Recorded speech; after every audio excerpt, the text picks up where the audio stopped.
ایک واقعہ گلگت بلتستان میں پیش آیا۔ ایک شخص قبرستان کے پاس سے گزر رہا تھا تو اس نے کسی قبر سے یہ آواز سنی کہ مجھے نکالو، میں زندہ ہوں، مجھے نکالو۔ جب ایک دو مرتبہ اس نے آواز سنی تو وہ یہ سمجھا کہ شاید میرا کوئی وہم ہوگا، خیال ہوگا، کوئی آواز نہیں آ رہی۔ لیکن جب مسلسل اس نے یہ آواز سنی نا تو اس کو یقین ہونے لگا۔ وہ قریب کی کسی بستی میں گیا اور لوگوں کو بلایا کہ قبر سے آواز آ رہی ہے، تم سب میرے ساتھ چلو۔ انہوں نے آواز سنی، سارے لوگ آئے تو واقعی قبر سے آواز آ رہی ہے۔ اب یقین ہونے کے بعد لوگوں کو مسئلہ پوچھنے کی فکر ہوئی کہ پہلے علماء سے پوچھ لیتے ہیں کہ قبر کھولنا جائز بھی ہے کہ نہیں۔ وہ لوگ محلے کا جو امام تھا ان کے پاس گئے، انہوں نے کہا کہ اس طرح قبر سے آواز آ رہی ہے تو ہم کیا کریں، قبر کھولے یا نہیں کھولے؟ امام صاحب نے فرمایا کہ اگر تمہیں اس کے زندہ ہونے پر یقین ہو گیا ہے تو قبر کھول لو اور اس کو باہر نکال لو۔ یہ لوگ ہمت کر کے قبرستان گئے اور جا کر جو انہوں نے قبر کھولی، جیسے ہی تختہ ہٹایا نا تو ایک عورت ننگی بیٹھی ہوئی ہے اندر اور اس کا کفن گل چکا ہے، اور وہ عورت کہہ رہی ہے کہ جلدی سے میرے گھر جا کر میرے کپڑے لاؤ، میں کپڑے پہن کر باہر نکلوں گی۔ یہ لوگ فوراً دوڑ کر اس کے گھر گئے اور جا کر اس کے گھر والوں کو واقعہ سنایا اور اس کے کپڑے چادر وغیرہ لا کر اس قبر کے اندر پھینک دیا۔ تو اس عورت نے وہ کپڑے پہن لیے۔ جب کپڑے پہن لیے نا تو وہ قبر سے نکلی اور بجلی کی طرح دوڑ گئی اپنے گھر، اور اپنے گھر جا کر ایک کمرے کے اندر چھپ گئی اور اندر سے کنڈی لگا دی۔ اور جو لوگ قبرستان کے اندر موجود تھے وہ بھاگ کر آئے اس لڑکی کے گھر، اور وہاں کر دیکھا وہاں اس عورت نے تو کنڈی لگائی ہے۔ تو لوگوں نے دستک دی کہ کنڈی کھولو۔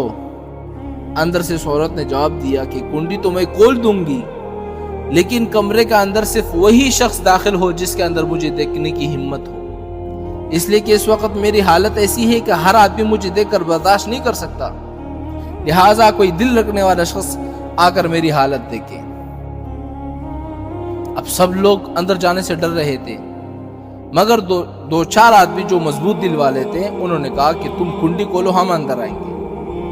جب اس عورت نے کنڈی کھولی نا اور یہ لوگ اندر چلے گئے، اندر وہ عورت اپنے آپ کو چادر میں چھپائی بیٹھی تھی۔ جب یہ لوگ اندر پہنچے تو اس عورت نے سب سے پہلے اپنا سر کھولا۔ ان لوگوں نے دیکھا کہ اس کے سر پر ایک بھی بال نہیں ہے، ایک بھی، وہ بالکل خالی کھوپڑی ہے، نہ بال ہے نہ کوئی کال ہے سر پر، صرف خالی ہڈی ہے۔ لوگوں نے اس سے پوچھا کہ تمہارے بال کدھر گئے؟ تو اس عورت نے پتہ کیا جواب دیا؟ سنیے گا۔ اس عورت نے جواب دیا کہ جب میں زندہ تھی تو ننگے سر گھر سے باہر نکلا کرتی تھی، پھر مرنے کے بعد جب میں قبر میں لائی گئی تو فرشتوں نے میرا ایک ایک بال نوچا، اور نوچنے کے وجہ سے میرے بال بھی نکل گئے اور میرے سر پر جو کھال تھی وہ بھی نکل گئی۔ اور اس کے بعد اس عورت نے اپنا منہ کھولا۔ جب لوگوں نے اس کا منہ دیکھا نا تو وہ اتنا خوفناک ہو چکا تھا کہ سوائے دانتوں کے کچھ نظر نہیں آیا، نہ اوپر کا ہونٹ ہے نہ نیچے کا ہونٹ موجود ہے، بلکہ 32 کے 32 دانت جو ہے وہ سامنے نظر آ رہے تھے۔ سوچو اگر کسی انسان کے صرف دانت ہی نظر آئے تو کتنا ڈر معلوم ہوتا ہے۔ اب لوگوں نے اس عورت سے پوچھا کہ تیرے ہونٹ کہاں گئے؟ تو اس عورت نے کیا جواب دیا پتہ ہے؟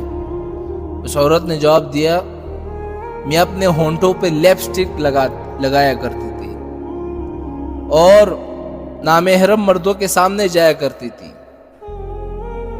اس کی سزا میں میرے ہونٹ جو ہے وہ کاٹے گئے، اس لیے اب میرے چہرے میں ہونٹ جو ہے وہ نہیں ہے۔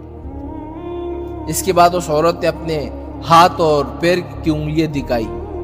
لوگوں نے دیکھا کہ اس کے ہاتھ اور پیر کی انگلیوں میں ایک بھی ناخن نہیں ہے۔ تمام لوگوں نے کہا کہ ناخن کہاں غائب ہو گئے؟ تو اس نے کہا کہ اس عورت نے پتہ کیا جواب دیا؟